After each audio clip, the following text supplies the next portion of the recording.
That is done through accountability, through taking responsibility, and through discussion on how institutions and processes can be improved. So, in regards to EFCC, and we all know, we Nigerians, we actually know that they have not performed to expectations. So, criticizing their institutions is something we cannot understand. But there is always that same call. Should more reform? Should the institutions be more reformed to actually tackle corruption and looking at the fact that the public holders are the people that appoint the chairman of those, and they are always held accountable to the people that actually, and not to the public. Yes. So how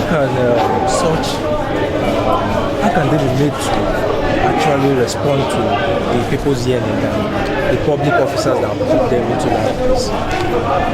Institutions shouldn't be allowed to become fossilized.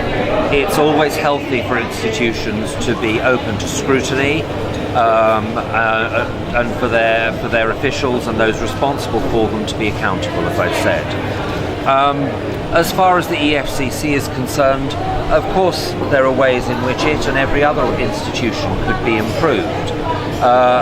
That requires political will, it requires prioritization, and it also requires ordinary people, the media, academics, others in positions of responsibility, to work for improvements to institutions.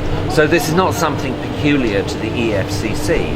It's true of any institution. And if you look, for example, at our institutions in the UK, they're constantly under scrutiny. They're constantly being open to challenge and to the possibility of doing things differently. That takes time with institutions, particularly those that have been in place for many decades or even many centuries. But change is a healthy thing and it should be encouraged.